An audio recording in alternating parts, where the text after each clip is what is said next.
ওরে আল্লাহ! ওগো, তোমার এ কি হলো? তুমি ঠিক আছো গো? ও জান, মরবা না কিন্তু। তোমার মতো হ্যান্ডসাম ছেলে মরে গেলে দেশের অবিবাহিত মেয়েদের কি হবে? উফ, জান বলছেন কেন? পাগল নাকি? আগে একটু সাহায্য করেন। আমার পা মনে হয় ভেঙে গেছে, একটুর জন্য বাঁচলাম, না হলে আজ কি বড় বাইক অ্যাক্সিডেন্ট হতো। পানি দিচ্ছি, কিন্তু তার আগে একটা কথা। তোমাকে না আমার হেব্বি লেগেছে, একদম রাজপুত্রের মতো লাগছে। শোনো, তুমি কি আমাকে বিয়ে করবা? তোমার ওই বিপদে আমি পাশে আছি, সারা জীবন থাকতে চাই, বলো কবুল? আকাশ ব্যথার কথা বলে হা করে তাকিয়ে রইল। তার মনে হলো সে বাইক থেকে পড়ে মাথায় চোট পেয়েছে, তাই ভুল শুনছে। পাগল নাকি আপনি? কে আপনি?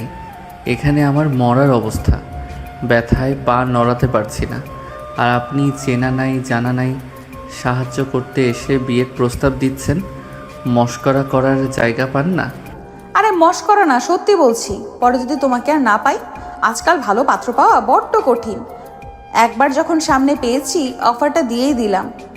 রাজি হয়ে যাও না প্লিজ, দেখবা আমি খুব ভালো রান্না পারি। যত সব পাগলের পাল্লায় পড়লাম। এইটুকু বয়স, কলেজের গণ্ডি পার হয়েছেন কিনা সন্দেহ, তার আবার বিয়ে করার শখ। যত সব ছ্যাঁচড়ামি।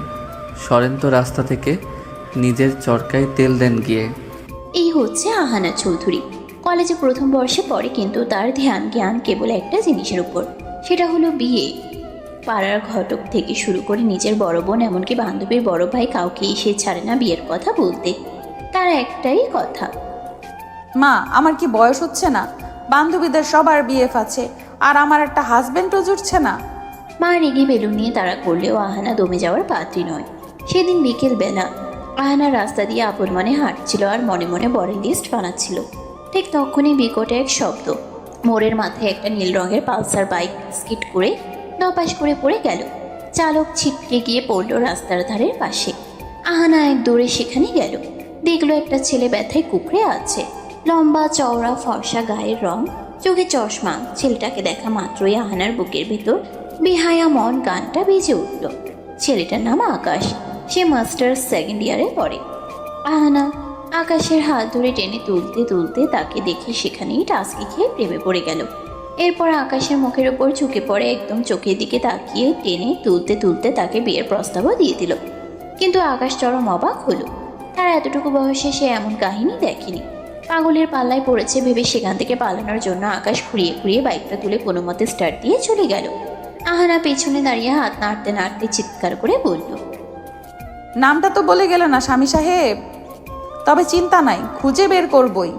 আহানা বাসায় ফিরেই মাকে জড়িয়ে ধরল। মা তখন রান্নাঘরে পিঠা বানাচ্ছিলেন। মা, ও মা, আজ তো আমি আমার রাজপুত্রকে দেখে ফেলেছি। মা গো, ও যখন বাইক থেকে পড়লো, তখন মনে হলো আমার কলিজাটা খসে পড়লো। তুমি জলদি বাবা আর বড় আপাকে বলো আমার বিয়ের ব্যবস্থা করতে। ওই ছেলেটা ছাড়া আমি আর কাউকে বিয়ে করব না। এই মেয়ে, তোর লজ্জা শরম নেই? সারাদিন বিয়ে বিয়ে করে মাথা খেয়ে ফেলি, পড়াশোনার নাম নেই, খালি জামাই জামাই জামাই চাই। যা এখান থেকে, নইলে এই খুন্তি ছ্যাঁকা তোর পিঠে দেবো। তোমরা কেউ আমাকে বোঝো না। বড় আবার বিয়ে দিলা, আর আমার বেলায় খালি ঝাড়ি। আচ্ছা ঠিক আছে, আমি আমার বান্ধবীর সাহায্য নেব, কিন্তু বিয়ে আমি করবই বলে দিলাম। আহানা রুমে গিয়ে দরজা বন্ধ করে তার প্রিয় বান্ধবী আসমাকে কল দিল। আসমা হলো আকাশের ছোট বোন, কিন্তু আহানা সেটা এখনো জানে না। কিরে বিয়ে পাগল, খবর কি? আজ আবার কার প্রেমে পড়লি? আসমা, বিশ্বাস কর, আজ আমি এক হিরোকে দেখেছি। উফ, কি তার চাউনি! আমি তো তাকে ডিরেক্ট বিয়ের প্রস্তাব দিয়ে দিছি, কিন্তু ছেলেটা বড্ড রাগী, আমাকে ঝাড়ি দিয়ে চলে গেছে। যাই হোক, তুই একটা কাজ কর না, আমার জন্য একটা পাত্র খুঁজে দে না। তোর বাবা মাকে বল আমাকে পুত্রবধূ করে নিতে। তোর তো এক বড় ভাই আছে না, দেখ ও আমাকে পছন্দ করে কিনা। আমার না, তুই না সত্যি একটা পাগল। আমার ভাই তোকে দেখলে হার্ট অ্যাটাক করবে। সে বড্ড গম্ভীর মানুষ, সারাদিন বই নিয়ে থাকে। তোকে তো সে আস্ত চিবি খাবে। তোর মতন চটপটে মেয়ের জন্য কি আমার ভাই সাজে? সাজবে না মানে? আমি একবার যাকে টার্গেট করি তাকে ছাড়ি না। তুই শুধু তোর ভাইয়ের একটা ছবি পাঠাতো দেখি, সে কি আমার ওই রাজপুত্রের মতো কিনা। আচ্ছা রাখ, এখন পারবো না। ভাই আজ বাইক অ্যাক্সিডেন্ট করে বাসায় ফিরেছে, মেজাজ খুব খারাপ, পরে কথা বলবো। আহানা ফোন রেখে ভাবলো আসমার ভাইয়েরও বাইক অ্যাক্সিডেন্ট হয়েছে আর তার রাজপুত্রেরও। কি অদ্ভুত মিল। আহানা মনে মনে স্বপ্ন দেখতে শুরু করলো নীল শাড়ি পরে সে ওই রাগী ছেলেটার সামনে দাঁড়িয়ে আছে, আর ছেলেটা বলছে, আহানা, আমি তোমাকে বিয়ে করতে রাজি। আহানা আয়নার সামনে দাঁড়িয়ে নিজের চুল ঠিক করতে করতে বিড়বিড় করলো, রাগে ছেলেদের মানাতে আমার বেশি সময় লাগে না, শুধু একবার সামনে পাই তারপর দেখাচ্ছি বিয়ে কারে বলে। আহানা চৌধুরীর মনের ভেতর এখন কেবল নীল রঙের পালসার বাইক আর সেই রক্তাক্ত রাজপুত্র রাগী চাউনি ঘুরপাক খাচ্ছে। মাস্টার্স পড়ুয়া সে গম্ভীর ছেলেটার একটা ধমক যেন আহানার কানে বাসর রাতে সানাইয়ের মতো বাজছে। রাত তখন 2টা, সারা শহর ঘুমে বিভোর, কিন্তু আহানার চোখে ঘুম নেই। সে বিছানায় এপাশ ওপাশ করছে আর দেয়ালের দিকে তাকিয়ে ভাবছে, ইস, ছেলেটা যখন ব্যথায় কপাল কুঁচকে ছিল তখন তাকে যে হট লাগছিল না। নামটা জানা হলো না গো স্বামী সাহেব, তবে তোমার ওই ব্যান্ডেজ করা হাত পা যদি আমি একটু টিপে দিতে পারতাম তবেই হতো আসল রোম্যান্স। আহানা কল্পনায় দেখছে সে নীল শাড়ি পরে ওই ছেলেটার সামনে দাঁড়িয়ে আছে, আর ছেলেটার আগে গলায় বলছে, এই মেয়ে, এত সাজ কেন? আমার মাথা নষ্ট করার ইচ্ছে নাকি? আহানা হাসতে হাসতে বালিশ কামড়ে ধরল। পরদিন সকালে আহানা ঘুম থেকে উঠেই সোজা দাদির ঘরে। দাদি তখন পান সাজাচ্ছিলেন। আহানা গিয়ে দাদির ঘাড়ে চুলে পড়ল। দাদি গো, তোমার নাতনি তো শেষ। একটা সিংহ মার্কা ছেলে দেখে কাল থেকে আমার কলিজা ধকপক ধকপক করছে। তুমি দাদাজানকে একটু বলো না আমার বিয়েটা দিয়ে দিতে। ওরে আমার কচি খুকি, তোর তো কলিজা না, তোর তো বিয়ার ইঞ্জির স্টার্ট হইছে। তা পাত্র কি তরে দেখা কবুল বলছে? আরে না দাদি, ও তো পুরাই রাগী, আমাকে ফালতু বলে চলে গেল। আচ্ছা দাদি, তোমার আর দাদুর বিয়েটা কিভাবে হয়েছিল? প্রেম ছিল নাকি? দাদি পানের পাটাটা সরিয়ে আয়েশ করে বসলেন। ওরে সে কি আর আজকের মতো? তোর দাদু ছিল পাড়ার মোড়ল। আমি যখন পুকুরে কলসি নিয়ে যেতাম, তোর দাদু পানির নিচে ডুব দিয়ে আমার পা টেনে ধরতো। আমি ভাবতাম কুমির, পরে দেখি তোর দাদু দাঁত বের করে হাসছে। একদিন তো আম গাছে উঠে আমারে লক্ষ্য করে কাঁচা আম মারলো। আমি রেগে গালি দিতে সে বলল, বিয়া করবি আমারে? আমি বললাম, আগে গাছ থেকে নামো পাত্তর সাহেব। সেই থেকে শুরু। আহানা হেসে গড়াগড়ি খাচ্ছে। ইস দাদি, দাদু তো দেখি হেপি রোমান্টিক ছিল। আমার পাত্রটা তো বাইক থেকে পড়ে গেছে, আমি কি এখন ওর পা টেনে ধরবো? এমন সময় আহানার মা ঘরে ঢুকলেন। এই বুড়ি নিজের পচা প্রেমের গল্প বলে মেয়েটার মাথা একদম চিবিয়ে খাচ্ছ। আহানা, কলেজে যাচ্ছিস না? যা রেডি হ, সারাদিন বিয়ে বিয়ে করে পড়া মাথায় করছিস। দাদি ফিস ফিস করে বললেন, যা দাদু, তোর মা দেখলে বকবে। কলেজ যা, পাত্তর খুঁজতে থাক। আহানা গান গাইতে গাইতে রুমে চলে গেল। আহানা আজ খুব সুন্দর করে সাজলো। চোখে গাঢ় কাজল, কপালে ছোট লাল টিপার, কাঁধে বইয়ের ব্যাগ। তারপর বাসা থেকে বের হলো। রিক্সার জন্য মোড়ে দাঁড়াতে একদল পাড়ার ছেলে তার দিকে তাকালো। আহানার সাথে সাথে ফুঁসে উঠল, এই যে মজনুর দল, এভাবে ড্যাব ড্যাব করে কি দেখছো? ইফটিজিং করছো নাকি? এক্ষুনি পুলিশ ডাকবো। তোমাদের মতো চ্যাংড়া ছেলেদের আমি বিয়ে করব না, আমার পাত্র ফিক্সড। ছেলেরা তো অবাক। কেউ কিছু বলার আগেই আহানা মুখ ভেঙচিয়ে কটকট করে সামনের চায়ের দোকানের দিকে হাঁটা দিল। রফিক কাকু, এক কাপ করালিকারের চা দাও তো, মাথাটা ধরেছে। কিরে বিয়ে পাগলি, তোর বাপ কি পাত্র ঠিক করছে নাকি এখনো পাড়া খুঁজে বেড়াস? কাকু, ওরা তো বোঝেই না আমার বিয়ের বয়স পার হয়ে যাচ্ছে, সবাই আমাকে পিচ্চি ভাবে। কাকু আহানাকে কাছে ডেকে কানে কানে একটা বুদ্ধি দিলেন। আহানা সেটা শুনে খিলখিল করে হেসে উঠল। কাকু, এই বুদ্ধিটা সেরা, এবার তো পাত্তর ধরা দেবেই। আহানা আসমাকে কল দিতে আসমা জানালো সে তার নতুন অডি গাড়ি নিয়ে আসছে আহানাকে নিতে। আসমার বাবা অনেক বড় লোক, তাই তার চাল চলনই আলাদা। গাড়ি এসে থামতেই রাজকীয় ভঙ্গিতে ভেতরে ঢুকলো।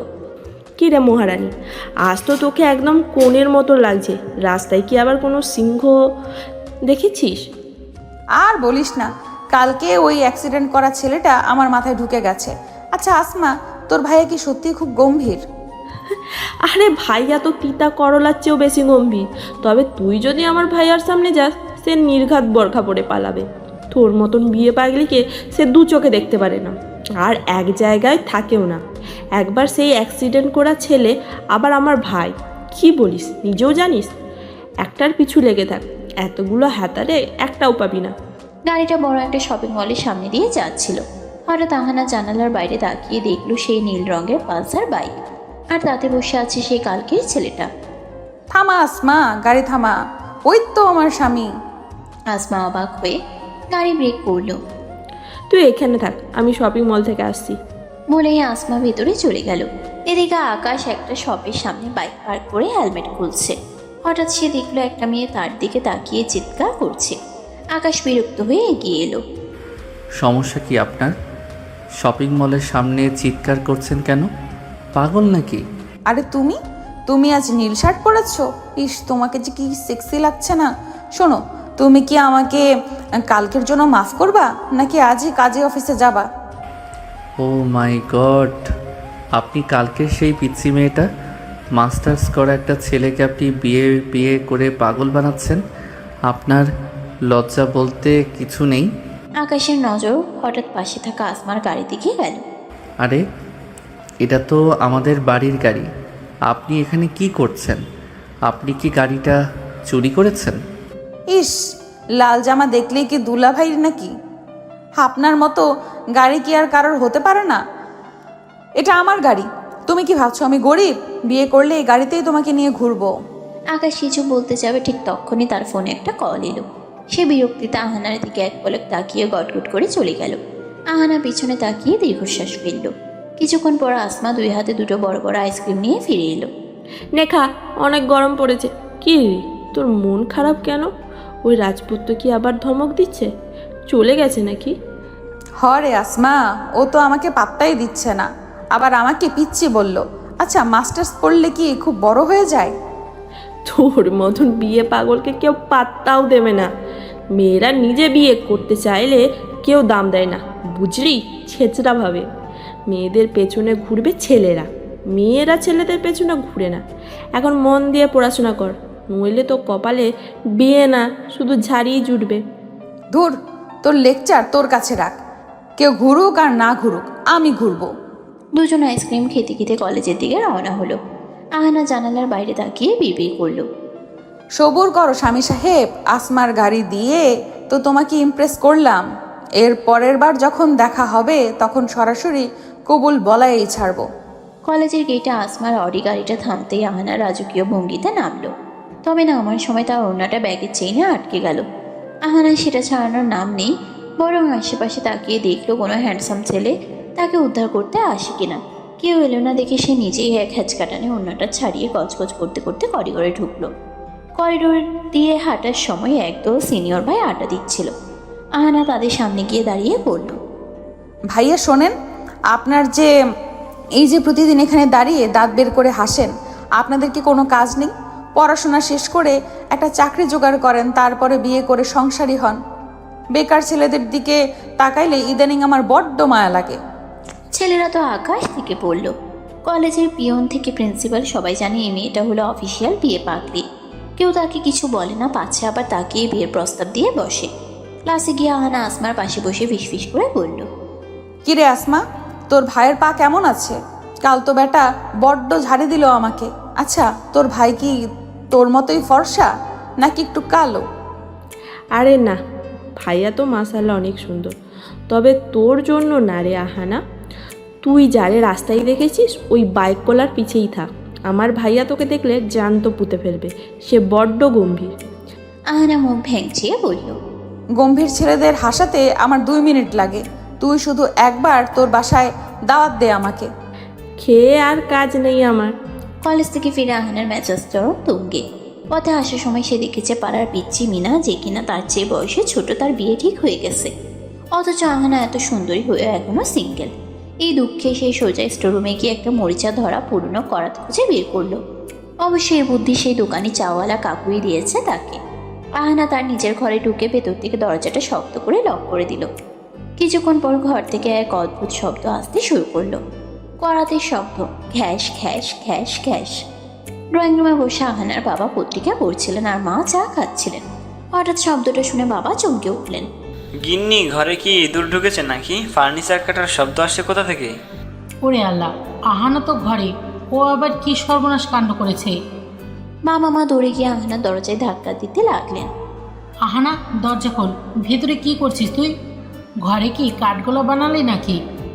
আহানা ভেতর থেকে চিবিয়ে চিবিয়ে বলল।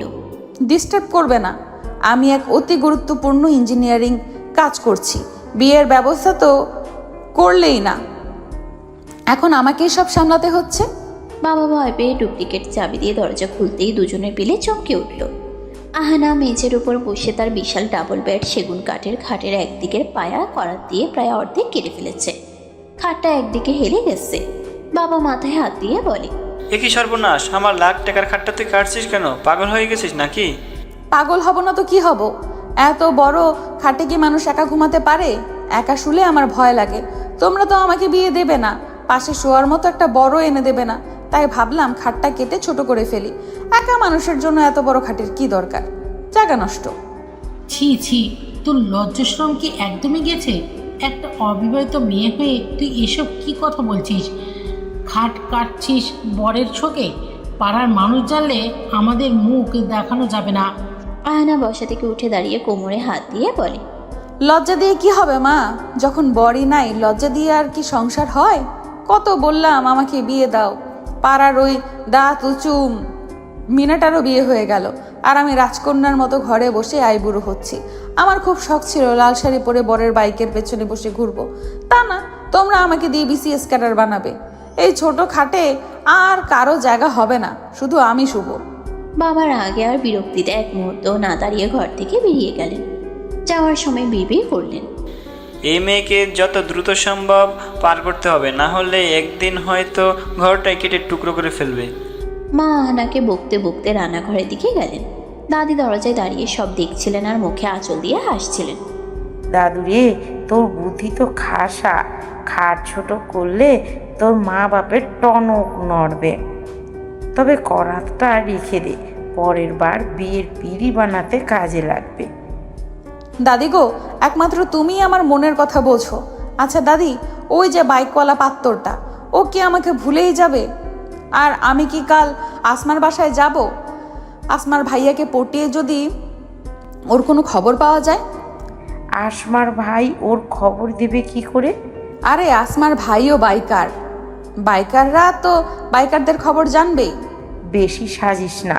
আসমার ভাই যদি আবার তোকে পছন্দ করে ফেলে, তবে তো ওই বাইকওয়ালা পাত্তরের কি হবে?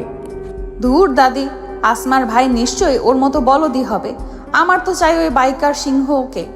কাল আসমার বাসায় গিয়েই খবর বের করব। বিকেলে আহানা আবার তার ছাদে গিয়ে দাঁড়ালো। তার মাথায় এখন নতুন বুদ্ধি। সে জানে আসমার বাড়িতে গেলে নিশ্চয়ই আসমার বড় ভাইয়ের সাথে দেখা হবে, যদিও সে জানে না এই বড় ভাই তার স্বপ্নের বাইকওয়ালা আকাশ। আহানা আসমাকে ফোন দিল। কিরে আসমা, কালকে দাওয়াত কিন্তু পাক্কা, আমি আসছি। আয় বাবা আয়, তবে আমার ভাইয়া কিন্তু বাসায়, একটু সাবধানে থাকিস, ও খুব বদমেজাজি। আরে সমস্যা নেই, তোর ভাইয়াকে আমি আমার আলু ভর্তার গল্প শোনাবো, দেখবি ও আমাকে বোন হিসেবে খুব পছন্দ করবে। তারপর আমি ওকে দিয়ে ওই বাইকওয়ালা ছেলেটার খোঁজ বের করব। সিরিয়াসলি? আলু ভর্তা? তুই পাগল নাকি? আহানা ফোন রেখে আকাশের কথা ভাবতে ভাবতে আয়নার সামনে গিয়ে দাঁড়িয়ে নিজের গাল টিপে বলল, স্বামী সাহেব, কাল আসমার বাসায় যাচ্ছি, দেখি আপনাকে না পেয়ে আপনার বন্ধুর বা ভাইয়ের কোনো ক্লু পাই কিনা। আপনাকে আমি বিয়ের পিড়িতে বসাবই ইনশাল্লাহ। আহানা জানতো না সে কাল যার বাড়িতে যাচ্ছে সেখানেই তার অ্যাক্সিডেন্ট করা পাউর ব্যান্ডেজ বেঁধে বসে আছে তার জন্য এক বালতি ঝাড়ি নিয়ে। পরদিন আজকে সকালটা আহানার কাছে অন্যরকম। আকাশটা যেন একটু বেশিই নীল, আর বাতাসের গন্ধে কেমন যেন বাসর ঘরের রজনীগন্ধার ঘ্রাণ পাওয়া যাচ্ছে। আহানা আজ ভোর 5টায় ঘুম থেকে উঠেছে। উদ্দেশ্য একটাই, বান্ধবী আসমার বাসায় যাওয়া। তার মাথায় এখন একটাই, ফোন দিয়ে আসমার বড় ভাই নিশ্চয়ই এলাকার সব বাইকারের খবর রাখে। ওই বাইকওয়ালা সিংহটার খোঁজ সে বের করবেই। আহানা আয়নার সামনে দাঁড়িয়ে প্রায় 2 ঘন্টা ধরে সাজলো। হালকা মেকআপ, চোখে টানা কাজল আর কপালে একটা ছোট্ট কালো টিপ। সে তার আলমারির সবচেয়ে সুন্দর জামদানি কামিজটা বের করে পড়েছে। আসমার ভাই যদি আমাকে দেখে পছন্দ করে ফেলে, দূর, সে তো হবে চশমাওয়ালা বলদ। আমার তো চাই ওই রাগী বাইকওয়ালা পাত্তরকে, যে এক ধমকে আমার জান বের করে দিবে। আসমাদের বিশাল রাজকীয় বাড়ির গেটে এসে আহানা থামলো। হাতে একটা দামি মিষ্টির প্যাকেট আর ব্যাগের ভিতর সেই বিশেষ আলু ভর্তা, যেটা সে নিজের হাতে বানিয়েছে আসমার ভাইকে ইমপ্রেস করতে। কারণ তার হাতের আলু ভর্তার ফ্যান সবাই। শুনতে হাস্যকর হলেও এটাই সত্যি। গেটে ঢুকার সময় দারোয়ান তাকে আটকাতে গেল। এই যে চাচা, পথ ছাড়েন। আমি এই বাড়ির হবু, মানে বান্ধবীর বান্ধবী। হ্যাঁ, বেশি কথা বললে আপনার নামে বড় সাহেবের কাছে নালিশ দেব। বেচারা দারোয়ান ভয়ে রাস্তা ছেড়ে দিল। আহানা রাজকীয় ভঙ্গিতে ড্রয়িং রুমে ঢুকলো। আসমা তখন সোফায় বসে ফোন টিপছিল। আহানাকে দেখে সে হা করে তাকিয়ে রইল। ওরে বাবারে, তুই কি আজ কবুল বলতে আসছিস নাকি? এত সাজ কেন? আসমা, তোর ভাইকে দেখবো তো, তাই একটু ডেকোরেশন করলাম। তোর ভাই কই? ডাক দে তো দেখি, আমার সাথে পরিচয় করিয়ে দে। আমি ওনার জন্য নিজের হাতে আলু ভর্তা এনেছি। আহানা জানতো না ড্রয়িং রুমে ঠিক পাশের লাইব্রেরি রুমে আকাশ বসে ল্যাপটপে কাজ করছিল। তার পায়ে ব্যান্ডেজ, মেজাজ তুঙ্গে। গতকালকে সেই রাস্তার পাগল মেয়েটার কথা মনে পড়লেই তার রক্তচাপ বেড়ে যাচ্ছে। ঠিক তখনই আসমা চিৎকার করে ডাকলো, ভাইয়া, ও ভাইয়া, দেখো আমার জানের জান বান্ধবী আহানা এসেছে, তোমার সাথে পরিচয় করে দিই, এসো। ও 1 নম্বরের বিয়ে পাগলি। আকাশ ল্যাপটপ বন্ধ করে ঘুরিয়ে ঘুরিয়ে ড্রয়িং রুমের দিকে আসতে লাগলো। আহানা তখন সোফায় বসে দুধছিল আর মনে মনে রিহার্সাল দিচ্ছিল। ভাইয়া, আপনার সাথে পরিচয় হয়ে ভালো লাগলো। আপনার কোনো বন্ধু কি নীল পালসার চালায়? আকাশ ড্রয়িং রুমে ঢুকতেই আহানা উঠে দাঁড়ালো। দুজনেই চোখাচোখি হলো। 1 সেকেন্ড, 2 সেকেন্ড, 3 সেকেন্ড। ওরে আমার কপাল! ওগো, তুমি এখানে কেন? তুমি কি আমার পিছু পিছু এখানেও চলে আসছো? আসমা, এই যে সেই সিংহ, এই তো আমার সেই স্বামী। হোয়াট দ্য, আপনি এখানে কি করছেন? আসমা, এই পাগল মেয়েটা কি তোর বান্ধবী? ও মাই গড, আমার কপাল তো একদম পোড়া। আহানা খুশিতে আত্মহারা হয়ে আকাশের দিকে এক কদম এগিয়ে গেল। আসমা, এই তোর ভাই? ওরে আল্লাহ, এ তো দেখি মেঘনা চাইতেই বৃষ্টি। আমি যাকে খুঁজতেছি সে তো তোর ঘরে ব্যান্ডেজ বেঁধে বসে আছে। ওগো স্বামী সাহেব, তুমি কাল বললে না কেন যে তুমি আসমার ভাই? আমি তো কালই তোমার সাথে চলে আসতাম। Stop it, just shut up. Asma, তুই এই মেয়েকে এখনই বিদায় কর। পরশু রাস্তায় আমাকে অ্যাক্সিডেন্ট অবস্থায় পেয়ে বিয়ের প্রস্তাব দিচ্ছে। গতকাল শপিং মলের সামনে টিচ করেছে, আজ বাসায় এসে হাজির। তাই তো বলি, গাড়িটা চেনা চেনা কেন লেগেছে? তুই কি কোনো মানসিক হাসপাতাল থেকে একে ধরে আনছিস? ভাইয়া, তুই কি এই আহানার কথাই বলেছিলি যে রাস্তায় তোকে ছেঁচড়ামি করেছে? ওরে আল্লাহ, আমি তো জানতামই না তোরা অলরেডি পরিচিতি। আহানা মোটেও দমে যাওয়ার পাত্রী নয়। সে তার ব্যাগের ভিতর থেকে বাটি বের করে আকাশের সামনে ধরলো। ওগো, রাগ করো না তো। এই দেখো, তোমার জন্য নিজের হাতে আলু ভর্তা বানিয়ে আনছি। খাও তো দেখি। খেলে দেখবা মাথা একদম ঠান্ডা হয়ে গেছে। রাগলে তোমাকে একদম কার্টুনের মতো লাগে, কিন্তু এখন মনে হচ্ছে তুমি আমার সত্যিকারের বরের মতো রাগ করছো। কি চাওনি? উফ, আমি তো ফিদা। আকাশ বাটিটা একপাশে সরিয়ে দিয়ে বলল, আপনার আলু ভর্তা আপনি খান। আপনি কি জানেন আমি মাস্টার্স ফাইনাল ইয়ারের স্টুডেন্ট? আপনার মতো এইটুকু বাচ্চা মেয়েকে আমি বিয়ে করব? পড়াশোনা করেন গিয়ে, পুতুল খেলেন, যত সব। বাচ্চা মানে কি? ফার্স্ট ইয়ারে পড়ি, ভোটার আইডি কার্ড আছে আমার, আর বিয়ের বয়সও হয়েছে বলেই তো ঘাট কেটে ছোট করছি কাল। তুমি রাজি না হলে আমি তোমার এই ড্রয়িং রুমের সোফাও কেটে অর্ধেক করে দেব। আমি নাছর বান্দা। আকাশ ললাটে হাত দিয়ে সোফায় ধপ করে বসে পড়ল। তার পায়ের ব্যথার চেয়ে এখন মাথার ব্যথা বেশি হচ্ছে। আসমা, একে নিয়ে যা এখান থেকে, না হলে আমি আজই বাসা ছেড়ে পালাবো। পালাবা কোথায়? আসমার বিয়ে হবে, তখন তো আমাকে বারবার আসতেই হবে। আর তুমি যেখানেই যাও আমি নীল শাড়ি পরে তোমার পিছে পিছে ঘুরবো, তোমার চশমার কাজ ঝাপসা করে দেব আমার ভালোবাসা দিয়ে। আহানা হঠাৎ আকাশের খুব কাছে গিয়ে ফিসফিস করে বলল, শোনো সাহেব, তুমি যতই বকা দাও, তোমার ওই রাগী চোখের মায়া আমি একবার ধরে ফেলেছি। তুমি আমাকে পাগল বলছো তো? ঠিক আছে, তোমার প্রেমে পাগল হয়ে আমি এ বাড়িতে বউ হয়েই ঢুকবো। তখন দেখবো তুমি বাইক নিয়ে কই পালাও। আকাশ আহানার চোখের দিকে তাকাতেই দেখলো সেখানে এক অদ্ভুত জেদ আর মায়া। মেয়েটা আসলেও পাগল, কিন্তু তার এই বেহায়া সাহস আকাশের ভেতরটা নাড়িয়ে দিল। বিয়ের শখ মিটিয়ে দেব আমি আপনার। কাল থেকে আমাদের বাড়িতে পা দিলে কিন্তু পুলিশ ডাকবো। ডাকো, পুলিশ এসে দেখবে আমরা বর বউ ঝগড়া করছি, তারা আমাদের কাজী অফিসে নিয়ে গিয়ে উল্টো বিয়ে দিয়ে দিবে। কাকু আমাকে এই বুদ্ধি দিছে।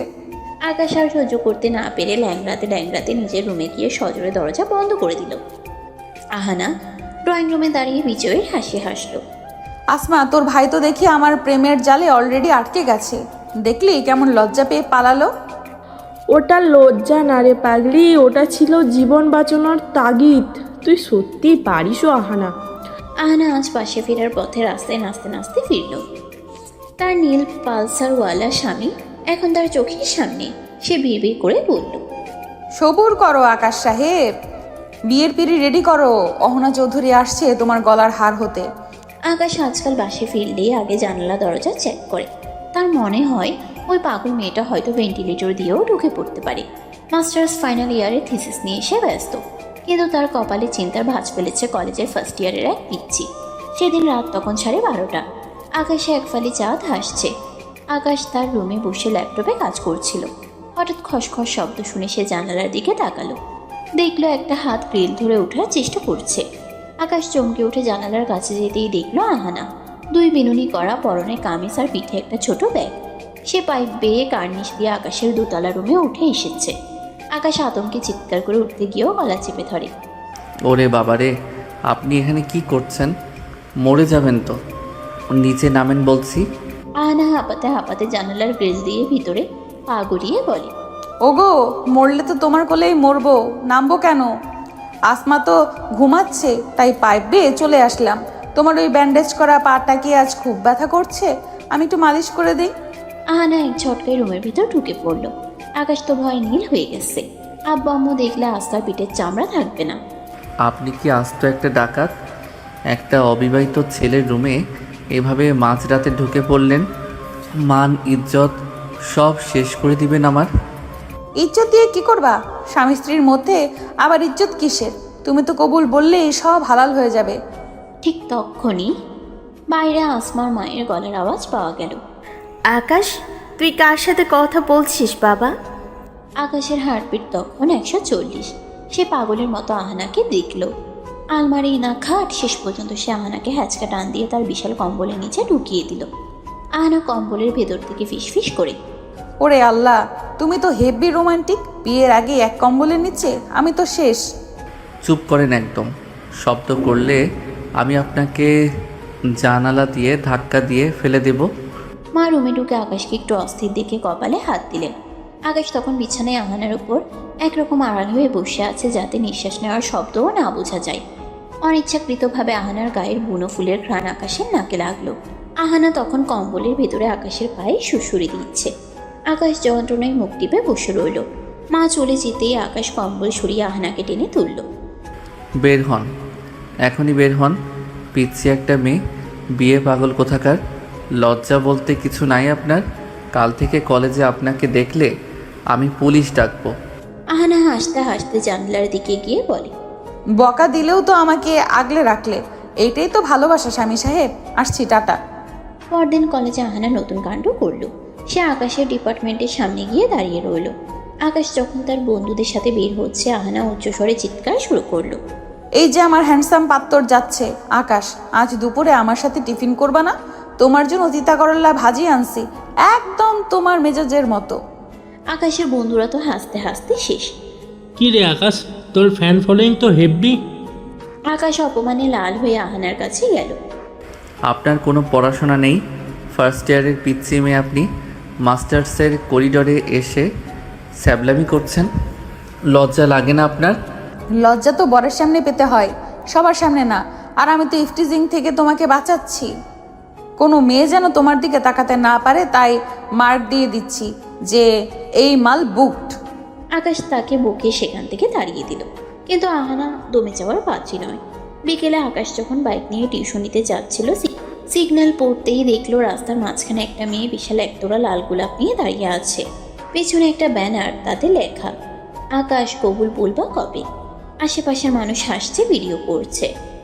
আকাশ হেলমেটের ভেতর গরমে আর লজ্জায় সেতু হয়ে যাচ্ছে। সে বাইক থেকে নামলো। আহানা, এটা কি সার্কাস? আপনি কি আমাকে পুরো শহরের সামনে হাসির পাত্র বানাবেন? আহানা গোলাপের তোড়াটা আকাশের দিকে বাড়িয়ে দিয়ে বলে, হাসির পাত্র কেন? বীরের পাত্র হবা। বলো, এই গোলাপগুলো নিবা নাকি আমি এক্ষুনি অ্যাকশন শুরু করব? তোমার ওই রাগী লুকটা আমার খুব পছন্দ আকাশ। একটা বার শুধু বলো, হ্যাঁ অহনা আমি তোমাকে বিয়ে করব। কোনো দিন না। আপনার মতো একটা ইম্যাচিওর বিয়ে পাগল মেয়েকে আমি কোনো দিন বিয়ে করব না। আপনি আমার যোগ্যই না। পড়াশোনা শিখুন, বড় হন, তারপর বিয়ের স্বপ্ন দেখেন। ফালতু মেয়ে একটা। আকাশ গোলাপের তোড়াটা একপাশে ঠেলে দিয়ে বাইক স্টার্ট দিয়ে তীব্র গতিতে চলে গেল। রাস্তার ধুলো উড়ে আহানার চোখে লাগলো। আহানা চোখের পানি মুছে হাসলো। সে দমে যাওয়ার মেয়ে নয়। সে জানতো আকাশ তাকে পিচ্ছি বলে পচাবে, কিন্তু সে এটাও জানে আকাশের মতো গম্ভীর সিংহকে বাগে আনতে হলে এই পাগলামিই একমাত্র ওষুধ। আহানা বিড়বিড় করলো, পচাও আকাশ সাহেব, যত পারো পচাও। যেদিন আমি লাল বেনারসি পরে তোমার ঘরে গিয়ে তোমার ওই নীল শার্টটা আয়রন করে দেব, সেদিন বুঝবা এই পিচ্চি মেয়েটা তোমার জীবনে কত বড় ভালোবাসা। আহানা বাসায় ফিরে আসমাকে কল দিল। আসমা, তোর ভাই তো আজ আমাকে খুব অপমান করলো রে। কিন্তু তুই কি জানিস, অপমান করলে ওরে আরও বেশি সেক্সি লাগে। কাল আমি তোর বাসায় যাব না, কাল আমি তোদের ড্রয়িং রুমে গিয়ে অনশন করব। দেখি পাত্তর সাহেব কতক্ষণ পাত্তা না দিয়ে থাকে। আসমা হাসতে হাসতে বলল, তোর জন্য পাগলদের ডাক্তার ডাকতে হবে আহানা। তোর মতন মেয়ে আমি দুনিয়ায় দুটো দেখি নাই। সেদিন বিকেল থেকে আকাশটা মেঘলা হয়েছিল। আকাশের মেজাজটাও আকাশে মেঘের মতোই ভার। ল্যাপটপে থিসিসের কাজ করছে আর বারবার মনে পড়ছে ওই আপদটার কথা। হুটহাট কোত্থেকে যে উদয় হয়, ঠিক তখনই বাইরে ঝমঝমিয়ে বৃষ্টি শুরু হলো। আকাশ জানালার পর্দা সরাতেই তার কলিজা শুকিয়ে গেল। ল্যাম্পপোস্টের নিচে ভিজে একাকার হয়ে দাঁড়িয়ে আছে আহানা। তার হাতে একটা টিফিন ক্যারিয়ার। মেয়েটা কাঁপছে, কিন্তু নড়ার নাম নেই। আকাশ জানালা খুলে চিৎকার করে বলল, এই মেয়ে, ঘরে যান। নিউমোনিয়া হয়ে মরে যাবেন তো। ভিজছেন কেন? আহানা বৃষ্টির শব্দে গলা চড়িয়ে বলে, কবুল না বলা পর্যন্ত সরবো না। এ দেখো, তোমার জন্য তোমার প্রিয় খিচুড়ি রান্না করে আনছি। তুমি জানলা দিয়ে হাত বাড়াও, আমি পাইপ দিয়ে তুলে দিচ্ছি। আকাশ বিরক্ত হয়ে জানালা বন্ধ করে দিল, কিন্তু 10 মিনিট পর দেখলো শব্দ আসছে, খস খস খস খস। আহানা আবার সেই পাইপ পেয়ে কার্নিশে ওঠার চেষ্টা করছে, কিন্তু এবার বৃষ্টিতে পাইপ পিচ্ছিল। আকাশের হার্টবিট বেড়ে গেল। সে জানালা খোলার আগেই দেখলো আহানা নিয়ন্ত্রণ হারিয়ে সোজা নিচে পড়ে গেল। একটা বিকট চিৎকার, আর তারপর সব চুপ। আকাশ পাগলের মতো নিচে দৌড়ে গেল। দেখলো আহানা ড্রেনের পাশে কাদামাখা অবস্থায় পড়ে আছে। তার মাম পাটা অদ্ভুতভাবে বেঁকে গেছে। আকাশ আহানাকে কোলে তুলে নিয়ে বলে, পাগল? আপনি কি আস্ত একটা পাগল? কেন এসব সার্কাস করেন? আহানার ব্যথায় মুখ নীল হয়ে গেছে, কিন্তু সে হাসছে। ওগো স্বামী সাহেব, কোলে তো নীলা, এবার কি ডিরেক্ট বাসর ঘরে নিয়ে যাবা? উফ, পাটা মনে হয় ডিসকানেক্টেড হয়ে গেছে। আকাশ তাকে ধমক দিয়ে গাড়ি করে বাসায় পাঠিয়ে দিল। বাসার সবাই তখন তারা সবই বুঝলো। লজ্জায় চুপও হয়ে গেল। এরপর আকাশ চলে গেল, কিন্তু আহানার জেদ কমলো না। 3 দিন পর আহানা বাসায় বসে থাকতে থাকতে অস্থির হয়ে গেছে। তার বাম পায়ে প্লাস্টার, হাতে একটা লাঠি। মা বাবা বকাঝকা করে ক্লান্ত। দাদি পাশে বসে শুধু হাসেন। আহানা হঠাৎ লাঠিতে ভর দিয়ে ঘুরিয়ে ঘুরিয়ে বাসা থেকে বেরিয়ে পড়ল। গন্তব্য পাড়ার বিখ্যাত ঘটক কানা কুদ্দুস চাচার ঘর। কুদ্দুস চাচা পান চিবোচ্ছিলেন। আহানাকে এই অবস্থায় দেখে তিনি চমকে উঠলেন। কিরে মা জননী, অ্যাক্সিডেন্ট করলি নাকি? এক খরা পানি আর বিয়ার পাত্র খুঁজতে আসছিস? চাচা, পাত্তর খোঁজা লাগবে না, পাত্তর ফিক্সড। নাম আকাশ, আসমার বড় ভাই, মাস্টার্সে পড়ে। আপনি শুধু কাল ওদের বাসায় গিয়ে আমার বিয়ার পয়গাম দিয়ে আসবেন। বলবেন আপনার নাতি পঙ্গু হয়ে গেছে ভালোবাসায়, এখন ও যদি বিয়ে না করে তবে খুনের মামলা দিব। আরে মা, পাত্র তো হিংসা মার্কা। তোর এই ভাঙা পা দেখে কি কবুল বলবো? লোকে তো ভাববো বিয়ার আগে তুই মারামারি করছিস। চাচা, আপনি শুধু গিয়ে বলবেন অহনা রাজি। ও যদি না বলে তবে ওর বাইকের চাকা আমি পাংচার করে দেব। আপনি এই 500 টাকা রাখেন, কালই যাবেন, মিষ্টির প্যাকেট আমি পাঠিয়ে দিব। কুদ্দুস চাচা আশ্বাস দিয়ে বিদায় করলেন। মনে মনে ভাবলেন, এমন বিয়ে পাগল মেয়ে জামানায় একটাও দেখি নাই। নিজের বিয়ে নিজে ঘটকালি করে, তাও লুলা হইয়া যায় বিয়ার লেগে। মাবুদ, কালে কালে কত কি দেখব। বিকেলে আসমা এলো আহানাকে দেখতে। আহানার রুমের অবস্থা তথই বোঝ। দেয়ালে চার্ট পেপারে লেখা মিশন আকাশ। আসমা আহানার প্লাস্টার করা পা দেখে কপালে হাত দিল। আহানা, তুই কি আসলেই পাগল হয়ে গেছিস? শুনলাম এই ভাঙা পা নিয়ে তুই ঘটকের কাছে গেছিস। কেন রে? জোর করে কি কারোর ভালোবাসা পাওয়া যায়? জোর না রে আসমা, এটা অধিকার। তোর ভাই তো আমাকে বকা দেয়, তার মানে সে আমাকে নোটিস করে। নোটিস করলেই তো ভালোবাসা হবে। ভুল বুঝছিস না আহানা। ভাইয়া কাল রাতে আমাকে পরিষ্কার বলে দিয়েছে, তোর ওই বান্ধবী যদি আর আমাদের ছায়াও মারায় তবে আমি বাসা ছেড়ে হোস্টেলে চলে যাব। সে তোকে ঘৃণা করে না ঠিকই, কিন্তু সে তোকে পছন্দও করে না। তুই বাচ্চা মানুষ, ও মাস্টার শেষ করেছে, তোদের কোনো মিল নেই। তুই ওকে ভুলে জানা প্লিজ। কেন নিজেকে এভাবে ছোট করছিস? আহানার চোখের কোণে এক ফোঁটা পানি জমল। ভুলে যাব?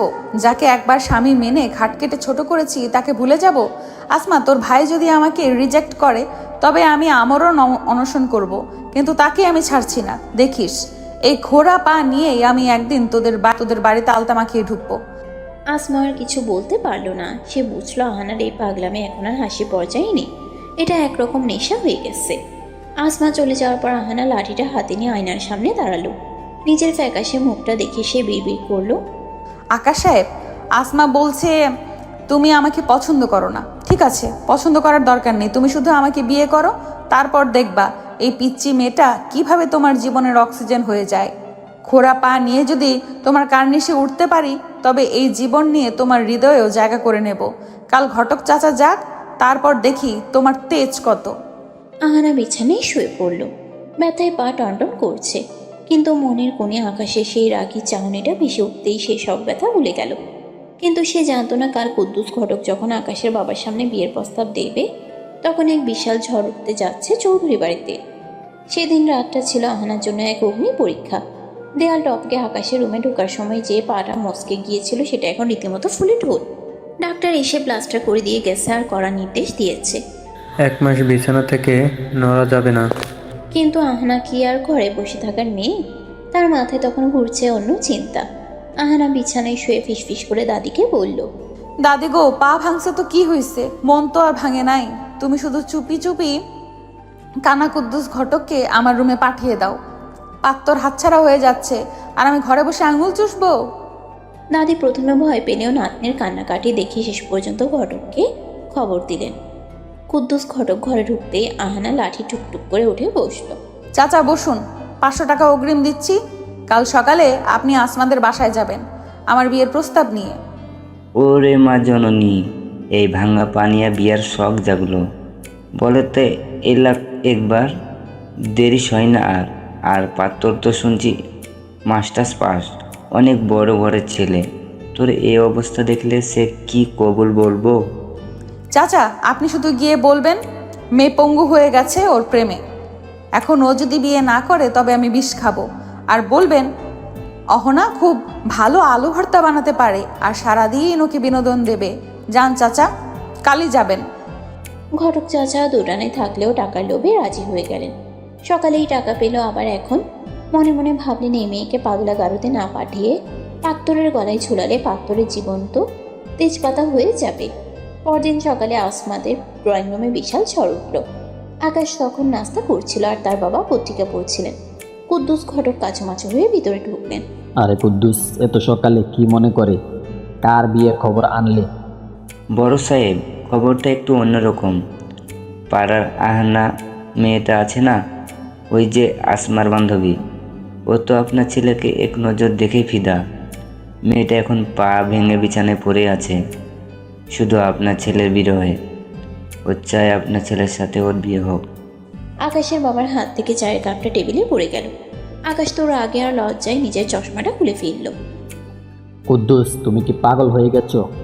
আসমার বান্ধবী মানে তো ও বাচ্চার মতো। আমার বড় ছেলে মাস্টার্স শেষ করেছে আর তার জন্য ওই বিয়ে পাগল মেয়ের প্রস্তাব আনলে?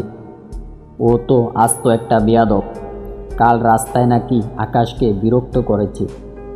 খবরদার কুদ্দুস, এই প্রস্তাব নিয়ে আর কোনোদিন এই চৌকাটে পা রাখবে না। আমাদের মান সম্মান কি একদম সস্তা? আকাশের বাবা রেগে ঘর থেকে বেরিয়ে গেলেন। আকাশ তখন রাগে কাঁপতে কাঁপতে আসমাকে ডাকলো। আসমা, তোর ওই বান্ধবীকে বলে দিস, ও যদি আর কোনো দিন আমাদের নাম মুখে নেয় তবে আমি ওর নামে থানায় জিডি করব। এইটুকু মেয়ে, পড়াশোনার নাম নাই, সারাদিন বিয়ে বিয়ে করে নাটক করছে। ছি। বিকেলে আসমা এলো আহানাকে দেখতে। আহানা রুমে ঢুকে সে দেখলো আহানা ভাঙা পানি ডায়েরিতে আকাশের নাম লিখছে। আসমা দীর্ঘশ্বাস ফেলে পাশে বসলো। আহানা, তুই কি আসলেই পাগল হয়েছিস? তুই ঘটক পাঠিয়েছিস আমাদের বাসায় কেন রে? জোর করে কি কারোর ভালোবাসা পাওয়া যায়? জোর না রে আসমা, আমি ওকে ভালোবাসি, তা ওনারা রাজি হয়েছে।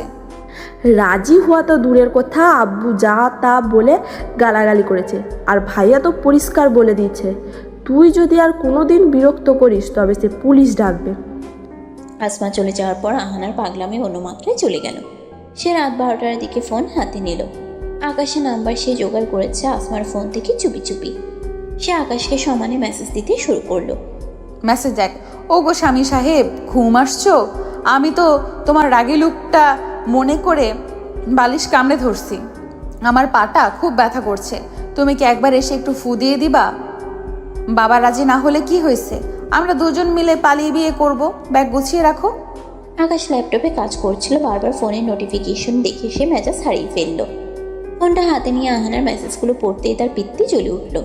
সে সাথে সাথে কল দিল আহানাকে। আপনার কি কাণ্ডজ্ঞান বলতে কিছু নেই? রাত 12টার সময় আমাকে মেসেজ দিয়ে ফাজলামি করছেন। পড়াশোনা করেন গিয়ে, কেন আপনি আমার জীবনটাকে নরক বানাচ্ছেন? ওরে বাবা, তুমি ফোন দিচ্ছ? আমি তো খুশিতে এক্ষুনি নাচতাম, কিন্তু পাটা তো ভাঙা। শোনো না, তুমি রাগলে তো তোমার ভুরু দুটো কুচকে যায়, তখন তোমাকে যা সেক্সি লাগে না, আহারে। আপনি একটা অসুস্থ মেয়ে, আপনাকে পাগলা গারদে পাঠানো উচিত। এরপর যদি আপনি আমাকে একটা মেসেজও দেন তবে আমি আপনার বাসায় গিয়ে আপনার বাবাকে সব দেখাবো, মনে রাখবেন।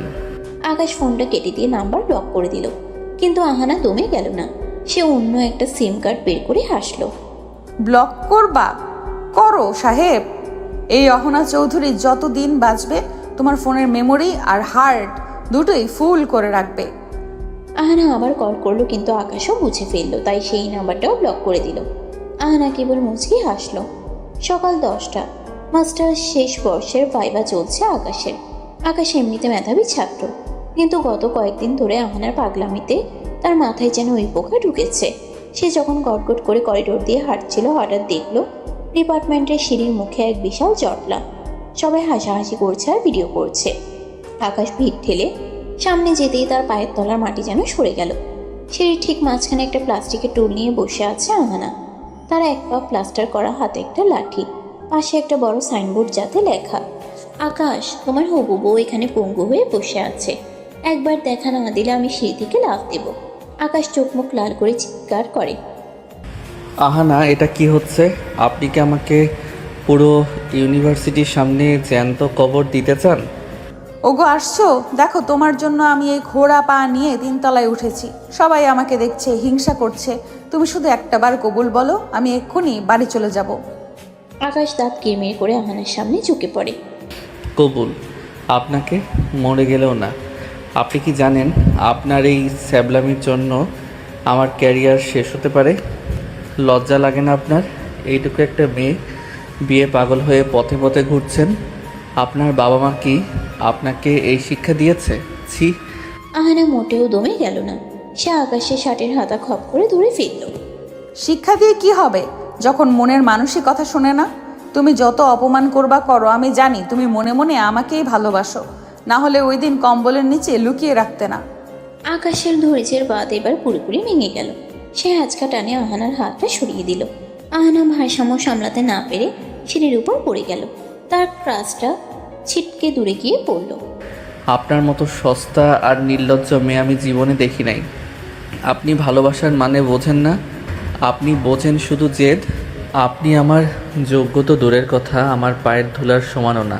আজ থেকে যদি আপনি আমার ছায়া মারান তবে আমি আপনার নামে এমন এক অ্যাকশন নেব যে আপনার পুরো পরিবারকে এই শহর ছাড়তে হবে। Get out. আকাশ এক মুহূর্ত না তাকিয়ে হনহনিয়ে ভেতরে চলে গেল।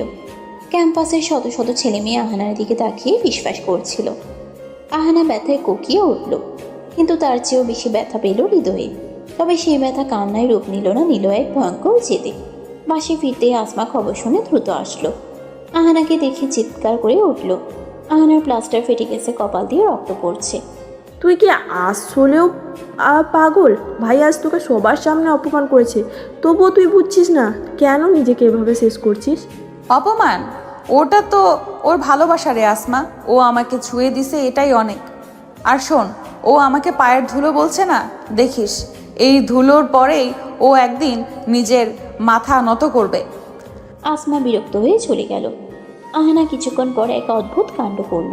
সে আকাশের এক গাদা ছবি প্রিন্ট করে সারা রুমে টাঙিয়ে দিল। এমনকি ডাইনিং টেবিলের পাশেও একটা ছবি রাখলো। তার বাবা মা তো রেগে আগুন। অহনা, এই ছবিগুলো সরাবি নাকি বল? আমরা কি মান সম্মান নিয়ে বাঁচবো না? ওই ছেলে তোকে চিনে না, জানে না, পাত্তাই দিচ্ছে না, আর তুই ওই ছবি নিয়ে ঘর সাজাচ্ছিস? বাবা, তোমরা কেন বোঝো না? আকাশ আমার অক্সিজেন। ও আমাকে বিয়ে না করলে আমার দম বন্ধ হয়ে আমি মরে যাব। তোমরা রাজি হও না কেন? শুধু একবার গিয়ে বলো আমার মেয়ে আপনার ছেলেকে ছাড়া হাত খাবে না, দেখবা রাজি হয়ে যাবে। সে কোনোদিনও হবে না।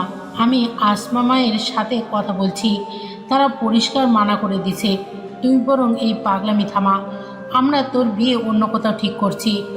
আহানা শোনা মাত্রই ঘর থেকে দৌড়ে রান্নাঘরে গিয়ে বটি হাতে নিল।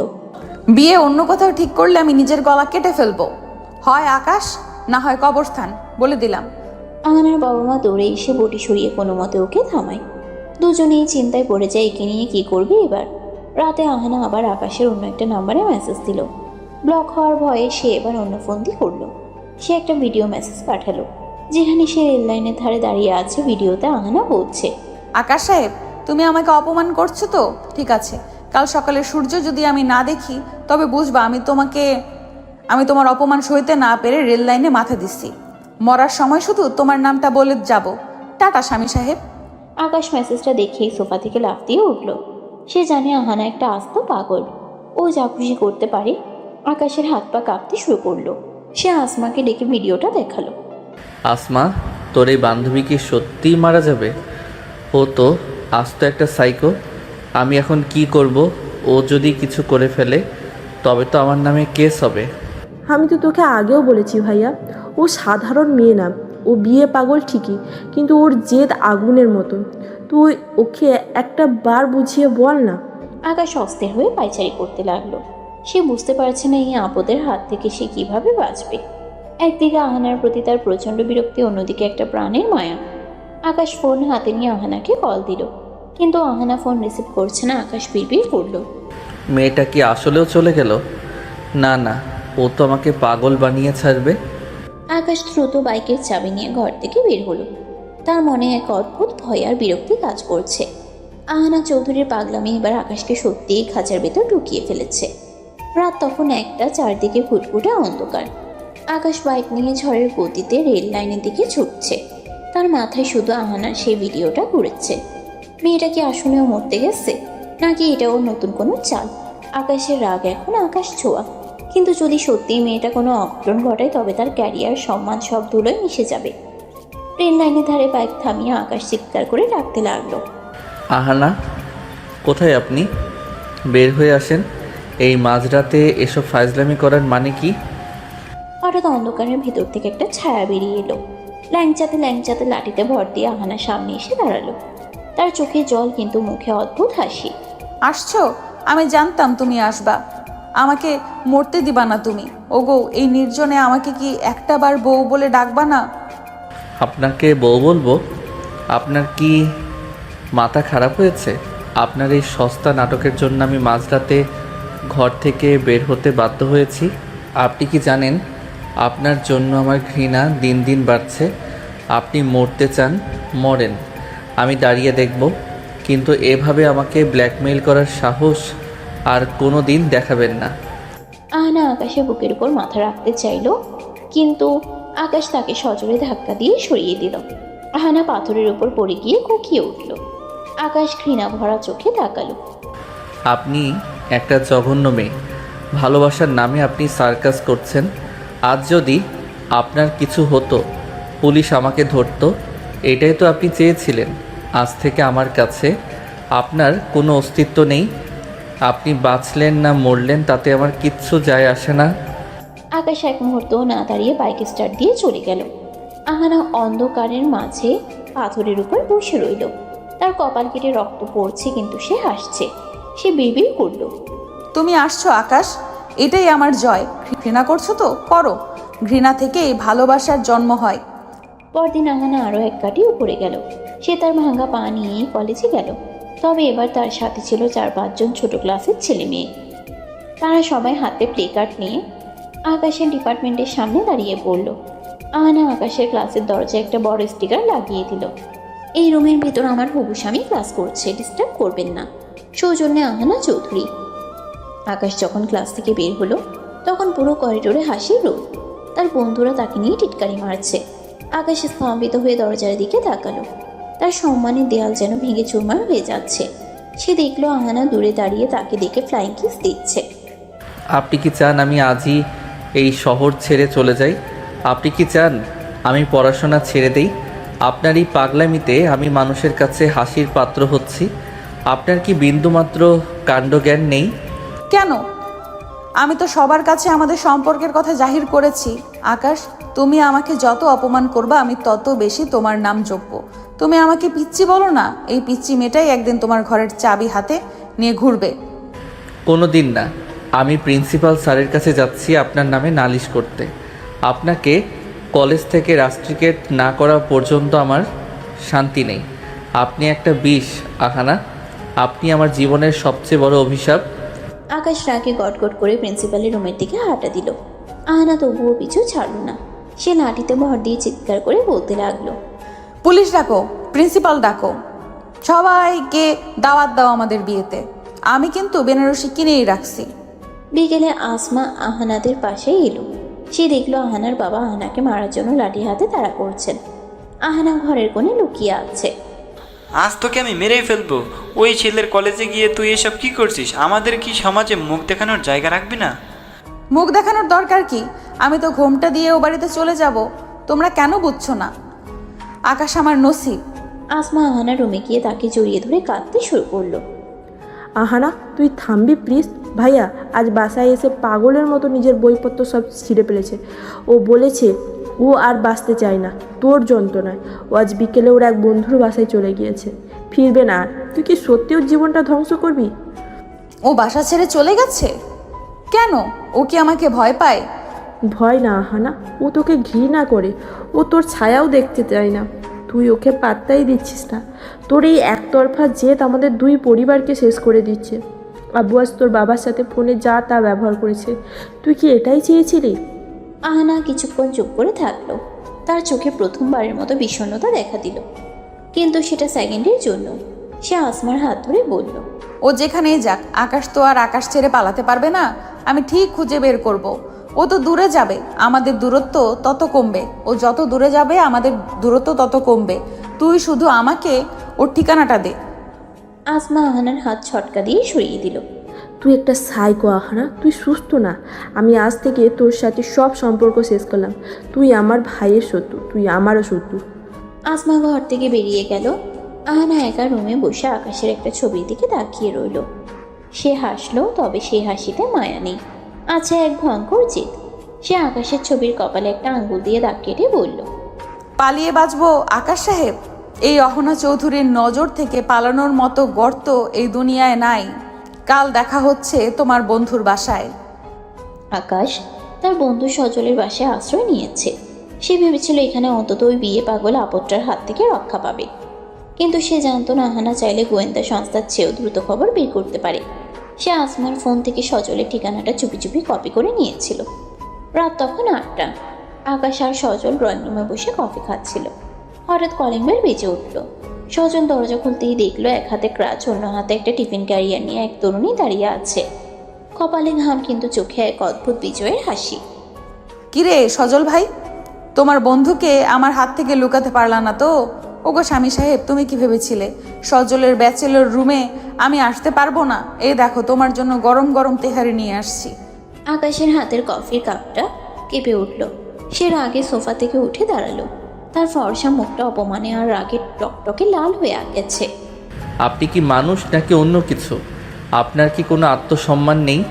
আমি বাসা ছেড়ে বন্ধুর বাড়িতে আসলাম শান্তি পেতে, আর আপনি ল্যাংচাতে এখানেও হাজির হলেন। আপনি কি চান আমি বিষ খেয়ে মরে যাই? বিষ খাবা কেন? তেহারি খাও। আর শোনো, তুমি যেখানেই যাও আমি সেখানেই ল্যাংচাতে পৌঁছে যাব। তুমি মাস্টার্স পাশ করছো তো কি হয়েছে? আমি ফার্স্ট ইয়ারে পড়লেও প্রেমের পিএইচডি করে ফেলেছি। সজল, এই মেয়েটাকে এখনই ঘাট ধরে বের করে দে, না হলে আমি আজই ছাদ থেকে লাফ দেব। আমি আর নিতে পারছি না।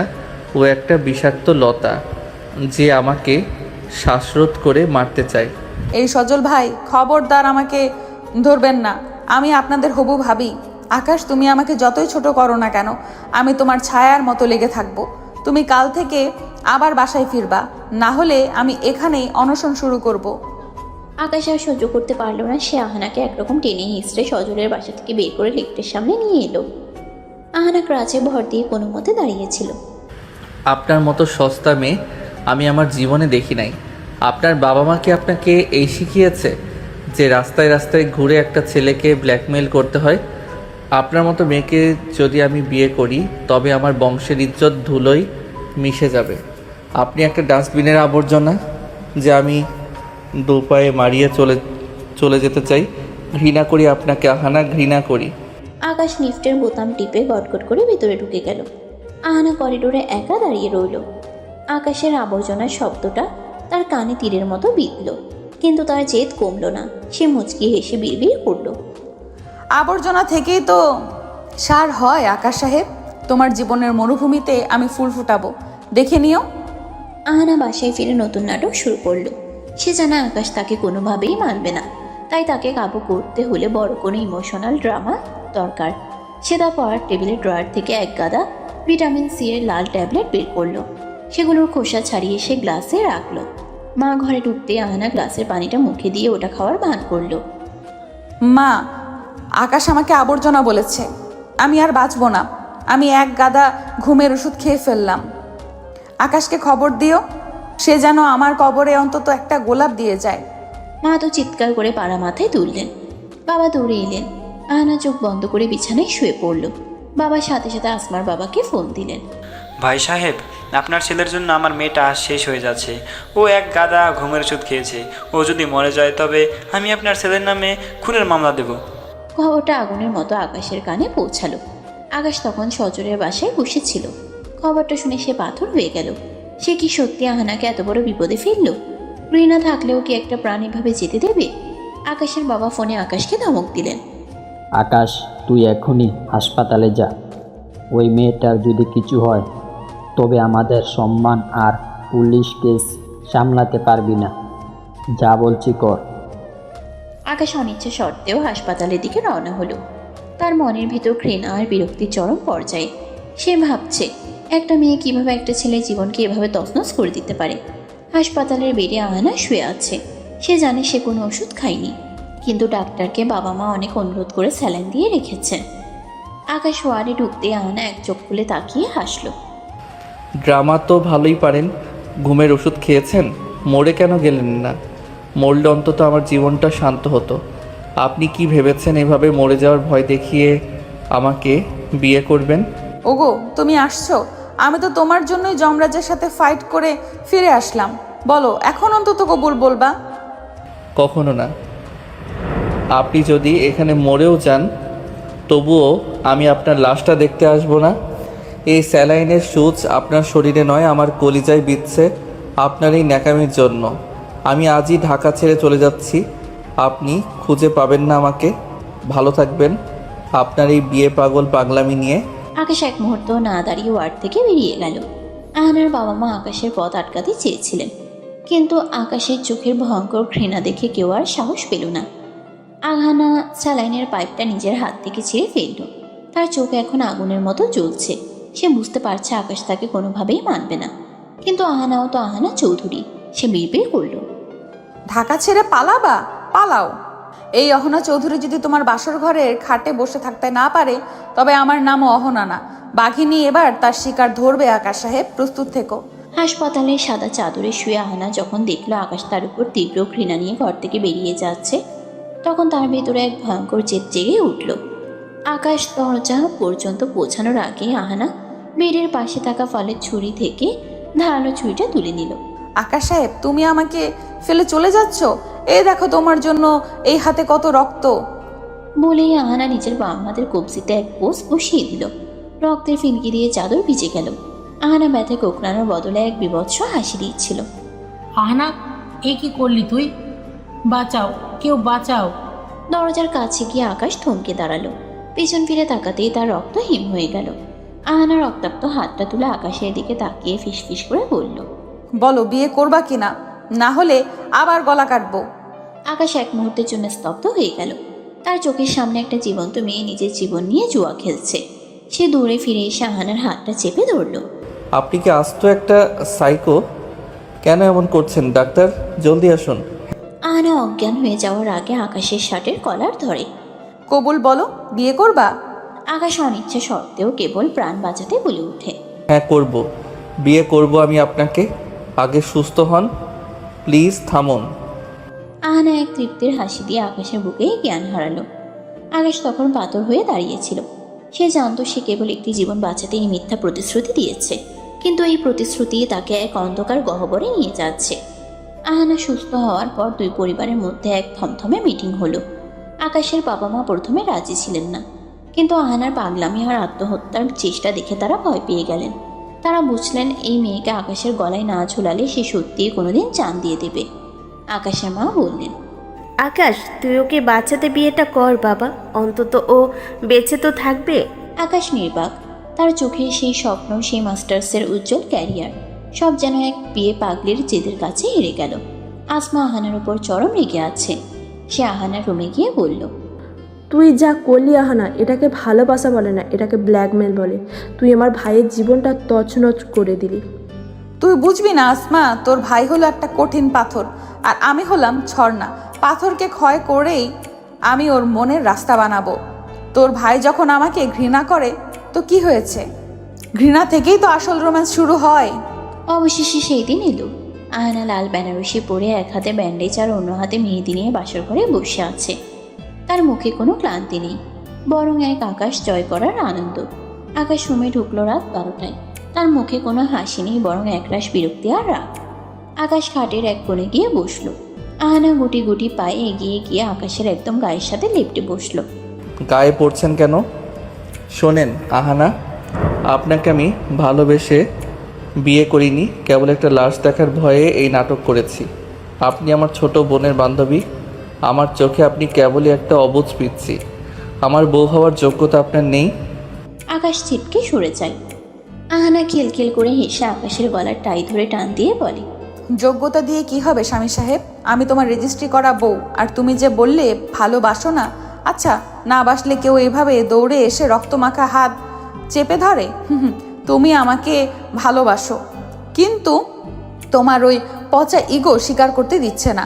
আপনি একটা নির্লজ্জ মেয়ে, আমাকে বিরক্ত করবেন না। আমি সোফায় শুচ্ছি। আহানা আকাশকে পেছন থেকে ঝাপটে ধরে। সোফায় কেন? আমার এই ছোট্ট করা খাটে কি তোমার জায়গা হবে না? শোনো আকাশ, তুমি যত দূর পালাবা আমি তত শক্ত করে তোমাকে জড়িয়ে ধরবো।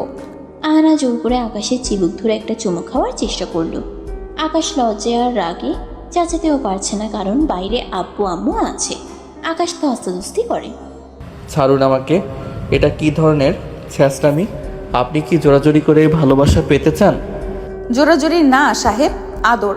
ভালো তো তুমি বাসবেই, তোমার বাপও বাসবে। কি বললেন? আমার বাপ মানে?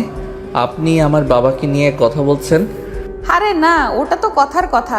মানে তোমার ইগো বা তোমার বংশের সবাই আমাকে ভালোবাসতে বাধ্য হবে। দেখো আকাশ, তোমার এই রাগী চাউনিটা এখন আমার বড্ড প্রিয়। তুমি যত রাগবা আমি তোমাকে তত বেশি চুমু খাবো। আহানা এবার জোর করে আকাশের কোলের উপর বসে পড়ল। আকাশ দু হাতে তাকে সরানোর চেষ্টা করছে, কিন্তু আহানা যেন আঠার মতো লেগে আছে। ওগো, বাসর রাতে কেউ এমন রাগ করে? একটু রোম্যান্স করো না। আমার হাতের ব্যান্ডেজটা দেখো, তোমার জন্য কাটা। এবার একটু আদর করে দাও। আকাশ অসহায়ের মতো নিজের কপালে হাত দিয়ে বসে রইল। সে বুঝতে পারছে এই বিয়ে পাগলিনীর হাত থেকে তার নিস্তার নেই। আহানা তখন আকাশের শার্টের বোতাম নিয়ে খেলছে আর হাসছে। সে জানে আজকের রাতটা কেবল শুরু। আকাশের এই পাথর হৃদয় গলিয়ে সে একদিন রাজত্ব করবেই। আহানা বিড়বিড় করল, এখন তো কেবল জড়িয়ে ধরেছি আকাশ সাহেব, কাল থেকে তো তোমার চশমার ফ্রেমও আমি ঠিক করে দিব, তুমি শুধুই আমার। সকালবেলা আকাশ ভেবেছিল আহানা হয়তো ঘুমাচ্ছে, তাই সে চুপি চুপি বাথরুম থেকে বের হয়ে নিজের আলমারি খুলল। কিন্তু আলমারি খুলতেই তার চক্ষু চড়ক গাছ। আলমারির সব কাপড় একপাশে ঠেলে দেওয়া হয়েছে, আর মাঝখানে আহানা নিজের এক গাদা ঝকঝকে রঙিন শাড়ি আর চুড়ি দিয়ে ডেকোরেশন করে রেখেছে। মাঝখানে একটা চিরকুট। গুড মর্নিং স্বামী সাহেব, তোমার সাদা কালো জীবনে একটু রং ছিটিয়ে দিলাম। আকাশ দাঁত কিরমির করে চিরকুটটা ছিঁড়ে ফেলল। ঠিক তখনই পেছন থেকে একজোড়া নরম হাত আকাশকে ঝাপটে ধরল। আহানা তার ভেজা চুলগুলো আকাশের পিঠে ঘষতে ঘষতে বলল, ওগো, এত সকালে আলমারির সাথে যুদ্ধ করছো কেন? বউ তো পাশেই দাঁড়িয়ে, একটা গুড মর্নিং কিস তো পাওনা ছিল। আহানা, ছাড়ুন আমাকে। আপনার এই স্যাবলামি কি কোনো দিন থামবে না? এটা আমার বাসা, আমার আলমারি। আপনি এখানেও আপনার পাগলামি শুরু করেছেন। তোমার বাসা মানেই তো আমার বাসা, আর পাগলামি না করলে কি আর তোমাকে পটাতে পারতাম? এখন লক্ষ্মী ছেলের মতো দাঁড়াও, আমি তোমাকে চুল মুছে দেই। আহানা তোয়ালে নিয়ে আকাশের উপর ঝাঁপিয়ে পড়ল। আকাশ তাকে সরানোর চেষ্টা করছে, আর আহানা খিলখিল করে হেসে আকাশের গলার কাছে সুড়সুড়ি দিচ্ছে। সকালের নাস্তায় পুরো পরিবার উপস্থিত। আকাশের বাবা, মা আর আসমা গম্ভীর মুখে বসে আছেন। আহানা রান্নাঘর থেকে নিচে নিচে লুচি আর ডাল নিয়ে এলো। তার পরনে একটা টকটকে লাল শাড়ি, হাতের ইঞ্জিন করা কাচের চুড়ি। আহানা শ্বশুরের পাতে 4টা লুচি দিয়ে বলে, আব্বু একদম গরম গরম, খেয়ে দেখেন, আপনার আম্মার হাতের চেয়েও ভালো হয়েছে। আমি সকালে 2টার বেশি লুচি খাই না আহানা, আর বড়দের সাথে কথা বলার সময় একটু ধীরস্থির হতে হয়। তুমি তো দেখছি সারা ঘর দৌড়াদৌড়ি করছো। আব্বু, আমি তো এই বাসার কনিষ্ঠ বউ, আমি না দৌড়ালে বাসাটা কি জ্যান্ত মনে হবে? আসমা, মুখটা বাংলার পাঁচের মতো করে রাখছিস কেন? তোর ভাইকে আমি আজ থেকে অফিসে যেতে দেব না, ও শুধু আমার সাথে বসে গল্প করবে। আসমা চামচটা ধপ করে রেখে দিল। আহানা, এটা তোর বাবার বাড়ি না। ভাইয়ার পড়াশোনা আছে, ক্যারিয়ার আছে, তুই কি ওকে সারা জীবন ঘরবন্দি করে রাখতে চাইছিস?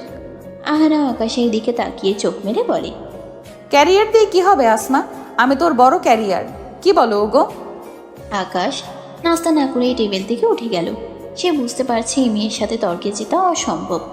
আকাশ যখন ব্যাগ নিয়ে দরজার কাছে গেল, আহানা এক দৌড়ে সেখানে হাজির। সবার সামনে এসে আকাশের টাই ধরে নিজের দিকে টেনে আনলো।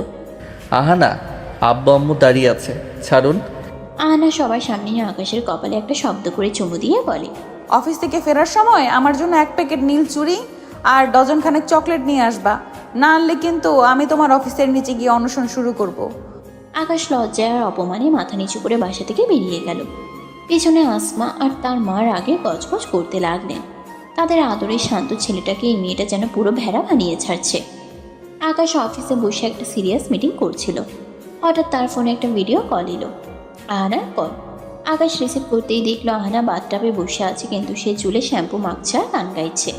ওগো, দেখো তো শ্যাম্পুটা কি তোমার পছন্দ? তুমি না থাকলে আমার গোসল করতেও মনে চায় না। তাড়াতাড়ি বাসায় আসো, আমার পিঠে সাবান মেখে দিবা। এই মেয়ে তো আসলেও একটা সাইকো। মিটিংয়ের মধ্যে এসব কি? আকাশ দ্রুত ফোন কেটে দেয়। আকাশের কলিগরা মুচকে হাসছে।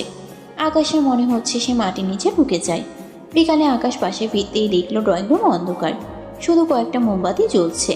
আহানা একটা শর্ট ফ্রক পরে বসে আছে। আকাশকে দেখা মাত্রই সে সোফা থেকে লাফ দিয়ে আকাশের কোলে চড়ে বসলো। আকাশ ভারসাম্য সামলাতে গিয়ে বলে, ওরে বাবারে, নামো না আহানা, হাড়গোড় ভেঙে দেবেন তো। আহানা আকাশের গলা জড়িয়ে ধরে। তুমি না আমাকে পিচ্চি বলো? দেখো পিচ্চি বউ তোমার কোলে কত সুন্দর করে মানাইছে। না বললে আমি তোমার ল্যাপটপ নিয়ে ড্রেনে ফেলে দেব। আপনি কি কোনোদিন সুস্থ হবেন না? আমি সারাদিন কাজ করে আসছি আর আপনি রোমান্স করার জন্য অস্থির হয়ে আছেন। শোনো সাহেব, বাঘিনী যখন শিকার ধরে তখন সে শিকারের সেবাও করে। তুমি আমার জান, আমার প্রাণ, এখন চলো একটু সাজুগুজু করিয়ে দেই তোমাকে। আহানা জোর করে আকাশকে রুমে নিয়ে গেল। সেখানে সে আকাশকে বিছানায় ফেলে দিয়ে জোর করে ফেসিয়াল করাতে শুরু করলো। আকাশ হাত পা ছুটছে, কিন্তু আহানা তার উপর চড়ে বসে গালের মধ্যে ক্রিম মাখিয়ে দিচ্ছে। একদম নড়বা না, তোমাকে আমি রাজপুত্রের মতো সুন্দর করে বানাবো, যাতে রাস্তার মেয়েরা জ্বলে পুড়ে মরে। আকাশ বুঝতে পারলো আহানা চৌধুরীর এই অস্থির ভালোবাসা আর বেহায়া রোমান্সে এখন তার নিয়তি। সে যতই বিরক্ত হোক, আহানার এই চঞ্চলতা আর মায়াবী জেদ তাকে ধীরে ধীরে এক অদ্ভুত আকর্ষণে বেঁধে ফেলছে, যা সে নিজেও এখনো স্বীকার করতে পারছে না। আহানা আকাশের কানে কামড় দিয়ে ফিস ফিস করে বলল, ভালো তো তোমায় বাসতেই হবে আকাশ সাহেব, পালিয়ে যাবা কোথায়? রাত তখন গভীর, সারা বাড়ির নিস্তব্ধ। আকাশ ঘুমানোর চেষ্টা করছে খাটের একদম শেষ প্রান্তে গিয়ে, যেন আহানার শরীরের একটু স্পর্শও তাকে না লাগে। তার মনে এখনো সে ঘৃণা আর বিরক্তি। সে ভাবছে, একটা মেয়ে কতটা নিচে নামলে এইভাবে একটা ছেলেকে বাধ্য করতে পারে বিয়ে করতে। হঠাৎ সে অনুভব করলো এক জোড়া তপ্ত হাত তার খালি পিঠে সর্পিল গতিতে বিচরণ করছে। আহানা তার পাতলা সুতি শাড়িটা সরিয়ে আকাশের একদম গায়ের সাথে মিশে এলো। তার ভেজা চুলের সুঘ্রাণ আর শরীরের রোম আকাশের স্নায়ু অবশ করে দিচ্ছে। আকাশ দাঁত কিরমির করে, আহানা, ওপাশে সরুন। আপনাকে বলেছি না আমাকে টাচ করবেন না, আমাদের মাঝে কোনো শারীরিক সম্পর্ক হবে না। আহানা আকাশের কানে কামড় দিয়ে ফিসফিস করে, কেন হবে না গো? আমি কি তোমার প্রতিবেশী যে দূরে থাকবো? আমি তোমার বউ, আর তুমি যত বারণ করবে আমি তত বেশি তোমার ওই শক্ত বুকটাতে মুখ লুকাতে ইচ্ছে করবে। আহানা এবার এক ঝটকায় আকাশের উপর উঠে বসলো। তার খোলা চোল আকাশের মুখে বুকে আছড়ে পড়ছে। আকাশের শ্বাসকষ্ট শুরু হলো। সে দু হাতে আহানাকে সরিয়ে দেওয়ার চেষ্টা করলো, কিন্তু আহানা আজ বেপরোয়া। সে আকাশের দুই হাত চেপে ধরে বিছানায় গেঁথে ফেলল। আপনি কি রেপ করবেন আমাকে? ছাড়ুন বলছি। আপনার এই জবরদস্তি আমার ঘৃণা আরও বাড়িয়ে দিচ্ছে। আহানা আকাশের ঠোঁটে নিজের ঠোঁট ছুঁয়ে দেয়। ঘৃণা করতে দাও, আমি জানি তোমার শরীর এখন অন্য কথা বলছে। তোমার এই ধকধকানি কি আমি শুনতে পাচ্ছি না? আহানা এবার আকাশের শার্টের বোতামগুলো একের পর এক খুলতে শুরু করলো। আকাশ তাকে বাধা দিতে চাইলেও আহানার শরীরের উষ্ণতা আর তার চঞ্চল সোহাগ আকাশের পুরুষত্বকে নাড়া দিতে শুরু করলো। আহানা আকাশের গলার নিচে, ঘাড়ে আর বুকে একের পর এক পাগলাটে চুমু দিতে লাগলো। আকাশ চোখ বন্ধ করে নিজেকে সামলানোর চেষ্টা করছে, কিন্তু আহানার আঙ্গুলের ছোঁয়া তার মেরুদণ্ড দিয়ে এক শীতল স্রোত বইয়ে দিচ্ছে। আহানা এবার আকাশের কানের লতিতে জিভ দিয়ে সুরসুরি দিয়ে বলল, বড় বড় কথা বলো না আকাশ সাহেব।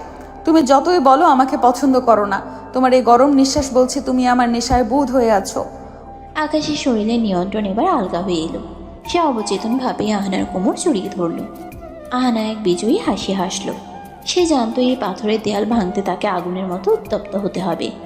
ঘরটা এখন কেবল দুজনের নিঃশ্বাসের শব্দে ভারী হয়ে উঠেছে। আকাশ চাইছিল আহানাকে ঘৃণা করতে, কিন্তু আহানার নিবিড় আলিঙ্গন আর সোহাগ তাকে এক গভীর ঘোরের মধ্যে নিয়ে গেল। সকালে যখন সূর্যের আলো জানালার পর্দা চিরে আকাশের চোখে পড়ল, সে দেখল আহানা তার বুকের উপর মাথা রেখে অগ্রে ঘুমাচ্ছে। আকাশের মনে এক অদ্ভুত অপরাধ বোধ আর বিরক্তি কাজ করলো। সে দ্রুত আহানাকে সরিয়ে উঠে দাঁড়ালো। ধুর, কাল রাতে আমি নিজেকে সামলাতে পারলাম না কেন? এই মেয়েটা তো ঠিক এটাই চেয়েছিল, আমাকে দুর্বল করা। আকাশ বাথরুমে ঢুকে শাওয়ার ছেড়ে দিল। সে নিজেকে ধিক্কার দিচ্ছে। ঠিক তখনই বাথরুমের দরজা খুলে আহানা ভেতরে ঢুকে পড়ল। সে কেবল একটা তোয়ালে জড়িয়ে আছে। আপনি এখানে কেন? আমি গোসল করছি, দেখতে পাচ্ছেন না? বাইরে যান। ওগো, এক বালতি পানিতে কি আর দুজনে গোসল করা হয়? এসো, আমি তোমার পিঠ ঘষে দেই। একা একা গোসল করলে তো সাবান ঠিক মতো লাগে না। আহানা শাওয়ারের নিচে আকাশের সাথে দাঁড়িয়ে গিয়ে বলে। আহানা জোর করে আকাশের হাতে সাবান মাখিয়ে দিতে লাগলো। আকাশ তাকে ধাক্কা দিয়ে সরিয়ে দিতে চাইল, কিন্তু পানির ঝাপটায় দুজনের শরীর আরও বেশি পিচ্ছিল হয়ে একে অপরের সাথে লেপটে গেল। আহানা খিলখিল করে হাসছে আর আকাশের শরীরের বাজে বাজে হাত বুলোচ্ছে।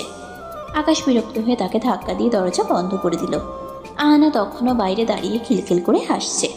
ড্রয়িং রুমে নাস্তা করার সময় আহানা আজ আরও বেশি চঞ্চল। সে আসমার পাশে গিয়ে বসলো।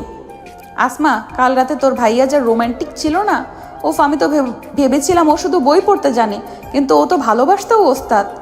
আহানা, ডাইনিং টেবিলে এসব কি কথা? আব্বু আম্মু বসে আছে, তোর কি বিন্দুমাত্র সেন্স নেই?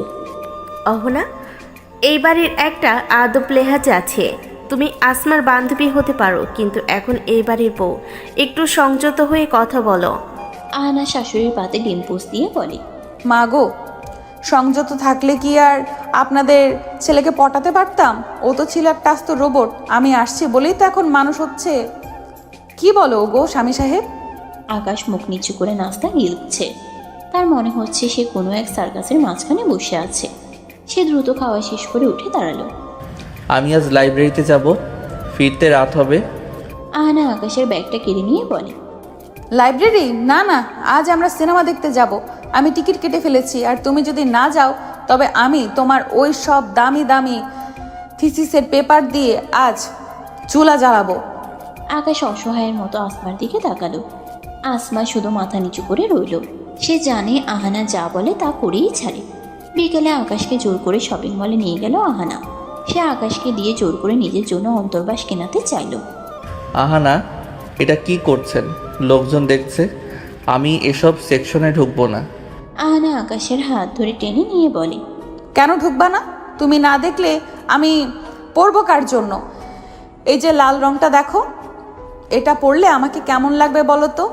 আকাশের কান মাথা গরম হয়ে গেল। সে দ্রুত শোরুম থেকে বের হয়ে এলো। আহানা পেছনে পেছনে হাসতে হাসতে এলো। সে আকাশের হাত জড়িয়ে ধরে বলল, তুমি না বড্ড লাজুক আকাশ সাহেব। রাতে তো খুব তেজ দেখালে, এখন কেন এত লজ্জা? আকাশ বুঝতে পারলো আহানা চৌধুরীর এই অস্থিরতা, এই বেহায়া ভালোবাসা আর চটপটে পাগলামি এখন তার প্রতিদিনের সঙ্গী। সে যতই নিজেকে সরিয়ে রাখতে চায়, আহানা ততই তাকে তার শরীরের আর মনের গভীরে টেনে নিয়ে যাচ্ছে। আকাশের সেই ঘৃণা ধীরে ধীরে এক অদ্ভুত অভ্যাসে পরিণত হচ্ছে, যা সে নিজেও অস্বীকার করতে পারছে না। আহানা আকাশের পকেটে হাত ঢুকিয়ে দিয়ে ফিসফিস করে বলল, আজ রাতে কিন্তু আমি নীল শাড়ি পরবো না, শুধু তোমার দেওয়া এই লাল উপহারটা পরবো। জলদি বাসায় চলো। আকাশ দীর্ঘশ্বাস ফেলে আকাশের দিকে তাকালো। তার শান্ত জীবনটা এখন এক ঝড়ো হাওয়ার কবলে, যে হাওয়া তাকে উড়িয়ে দিয়ে যাচ্ছে এক নিষিদ্ধ সুখের দিকে। আকাশ লাইব্রেরিতে বসে গুরুত্বপূর্ণ থিসিস লিখছে। ঠিক তখনই আহানা নিঃশব্দে রুমে ঢুকলো। পরনে পাতলা ফিনফিনে স্লিভলেস কামিজ, চুলে বুনো ফুলের ঘ্রাণ। সে এসে আকাশের ল্যাপটপের উপর নিজের 2 হাত রাখলো। আহানা, দেখছেন আমি কাজ করছি, সরুন এখান থেকে। আহানা আকাশের চশমাটা নাক থেকে টেনে খুলে নিয়ে বলে, চশমা পরলে তোমাকে একদম বুড়ো লাগে গো। এই চশমা ছাড়াই তো তোমার চোখ দুটো নেশা ধরানো। কাজ পরে হবে, আগে বউকে একটু সময় দাও। আকাশ চশমা কেড়ে নেওয়ার চেষ্টা করে। সময় দেওয়ার কি আছে? 24 ঘন্টা তো গায়ের উপর পড়ে থাকেন, লজ্জা লাগে না আপনার? আহানা আবার এক ঝটকায় আকাশের কোলে চড়ে বসলো। আকাশ অপ্রস্তুত হয়ে চেয়ার সহ পিছিয়ে গেল। আহানা তার 2 হাত আকাশের গলায় পেঁচিয়ে দিয়ে নাকের সাথে নাক ঘষতে লাগলো। লজ্জা দিয়ে কি পেট ভরে স্বামী সাহেব? এই যে তোমার বুকটা ধকধক করছে, এটা কি আমার জন্য না বলো তো? কাল রাতে যখন আমি তোমার ঘাড়ে কামড় দিলাম, তখন কেন তুমি আমাকে সরিয়ে দাওনি? তখন তো খুব শক্ত করে জড়িয়ে ধরেছিলে। ওটা ছিল অনিচ্ছাকৃত, আপনি আমাকে বাধ্য করেছিলেন। আহানা খিলখিল করে হেসে উঠল আর আকাশের ঠোঁটে আলতো করে নিচের ঠোঁট ছুঁয়ে দিল। আকাশ ধাক্কা দিয়ে সরাতে চাইল, কিন্তু আহানার শরীরের উষ্ণতা আর মাদকতায় সে বারবার হেরে যাচ্ছিল। আহানা আকাশের শার্টের ভিতর হাত ঢুকিয়ে দিয়ে বলল, তুমি যতই বলো অনিচ্ছাকৃত, তোমার শরীরের প্রতিটি লোমকূপ জানে তুমি আমাকে চাও। আজ রাতে আমি এক বিন্দুও ছাড় দেব না। আহানা জেদ ধরেছে তারা সাজেক যাবে। আকাশ রাজি ছিল না, কিন্তু আহানা হুমকি দিল যে সাজেক না নিয়ে গেলে সে এবার বাড়ির ছাদ থেকে লাফ দেবে। অগত্যা আকাশ তাকে নিয়ে পাহাড়ে গেল। পাহাড়ের আঁকাবাঁকা রাস্তায় বাইক চালাচ্ছে আকাশ, আর আহানা পেছনে বসে আকাশের পিঠে মুখ ঘষছে আর হাত দিয়ে আকাশের পিঠে কাতুকুতু দিচ্ছে। আহানা, বাইক অ্যাক্সিডেন্ট হবে তো, হাত সরান। হোক অ্যাক্সিডেন্ট, মরলে তো তোমার বুকেই মরবো। ওগো, এই নির্জন পাহাড়ে যদি আমরা হারিয়ে যাই, তবে কিন্তু সারা রাত আমি তোমাকে ছাড়বো না। মেঘগুলো যেন তাদের পায়ের নিচে খেলা করেছিল। হঠাৎ একদল ছিনতাইকারী পাহাড়ের আড়াল থেকে দেশি অস্ত্র নিয়ে বেরিয়ে এলো। তারা আকাশের বাইক আর আহানার গয়না কেড়ে নিতে চাইল। এই ছোকরা, যা আছে সব বের কর, নাহলে তোর সুন্দরী বউকে আজ আমরা নিয়ে যাব। আকাশ সাহসের সাথে তাদের বাধা দিতে গেল, কিন্তু একজন ছিনতাইকারী ছুরি আঘাত করতে গেলে আকাশ অপ্রস্তুত হয়ে পড়ে যায়। ঠিক তখনই আহানা এক অদ্ভুত সাহসে ঝাঁপিয়ে পড়ল। সে নিজের জীবনে তোয়াক্কা না করে আকাশের সামনে ঢাল হয়ে দাঁড়ালো। ছিনতাইকারীর ছুরির আঘাতে আহানার কাঁধের এক পাশ কেটে গেল। রক্তে তার কামিজ ভিজে লাল হয়ে গেল। তবুও সে থামল না, পাশে থাকা একটা ভারী পাথর তুলে একজনের মাথায় মারল। আহানার এই রণচণ্ডী রূপ দেখে ছিনতাইকারীরা ভয় পেয়ে পালিয়ে গেল। আহানা মাটিতে ধপ করে পড়ে গেল। তার মুখটা ফ্যাকাশে হয়ে গেছে। আকাশ আহানাকে জড়িয়ে ধরে চিৎকার করে, আহানা, আহানা চোখ খোলো। কেন তুমি আমার সামনে আসলে? কেন নিজের জীবন বাজি রাখলে? ওগো, আমি না পিচ্ছি? আমি না তোমার ক্যারিয়ারের বাধা? কিন্তু তোমার গায়ে একটা আঁচ লাগলে এই অহনা যে মরে যাবে। তোমাকে ছাড়া জান্নাতও তো আমার কাছে জাহান্নাম। আকাশ আর দেরি না করে দ্রুত তাকে হাসপাতালে নেয়। হাসপাতালের বেডে আহানা শুয়ে আছে, তার কাঁধে বড় একটা ব্যান্ডেজ। আকাশ পাশে বসে আছে, তার চোখে আজ জল। সে গত কয়েক বছর ধরে যে মেয়েটাকে ঘৃণা করেছে, আজ বুঝতে পারলো সে মেয়েটাই তাকে পৃথিবীর সবচেয়ে খাঁটি ভালোবাসা দিয়ে আগলে রেখেছে। আহানা চোখ খুলতেই দেখলো আকাশ তার হাতটা শক্ত করে ধরে রেখেছে। ওগো স্বামী সাহেব, কাঁদছো কেন? আমি তো মরি নাই, এই দেখো এখনো তোমাকে জ্বালানোর মতো শক্তি আছে। আকাশ আহানার কপালে চুমু খেয়ে বলল, চুপ করুন। আর একটা কথা বলবেন না। আমি ভুলছিলাম আহানা। আমি ভেবেছিলাম আপনি কেবল জেদ করছেন, কিন্তু আজ বুঝলাম আপনি আমাকে আমার চেয়েও বেশি ভালোবাসেন। আমি আপনার এই পাগল করা ভালোবাসার যোগ্যই না। আহানা আকাশের চোখের পানি মুছে দিল। যোগ্য অযোগ্য বুঝি না, আমি শুধু বুঝি আকাশ আমার, আর আকাশটা শুধু এই মেঘলা অহনার জন্যই। এখন কি অন্তত একবার মন থেকে বলবা যে তুমি আমাকে ভালোবাসো? আকাশ আহানাকে নিবিড়ভাবে জড়িয়ে ধরে। আমি তোমাকে অনেক ভালোবাসি আহানা। আমার এই সারা জীবনের একঘেয়েমি দূর করতে তোমার মতো একটা পাগড়িরই দরকার ছিল। আমি হার মেনেছি তোমার ভালোবাসার কাছে। আহানা বিজয়ের হাসি হাসলো। সে জানতো এই দিনটা আসবে। আকাশ এবার আর অনিচ্ছাই নয়, বরং পরম মমতায় আহানার ঠোঁটে নিজের ঠোঁট মেলালো। হাসপাতালের সেই কেবিনটা যেন এক নিমিষেই বাসর ঘরে পরিণত হলো। আহানা আকাশের বুকে মুখ লুকিয়ে ফিসফিস করে বলল, বলেছিলাম না আকাশ সাহেব, এই বিয়ে পাগলির প্রেমে তোমার বাপও পড়বে। এখন তো তুমি আমার কয়েদি হয়ে গেলে। আকাশ হাসল। এই প্রথম তার হাসিটা ছিল প্রাণ খোলা। সে বুঝতে পারলো জীবনের সবচেয়ে সুন্দর পাগলামিটাই সে এতদিন দূরে সরিয়ে রেখেছিল। এখন থেকে এই আকাশ আর আহানা এক অবিচ্ছেদ্য সত্তা, যাদের ভালোবাসা কোনো নিয়ম বা যুক্তি মানে না। সত্য।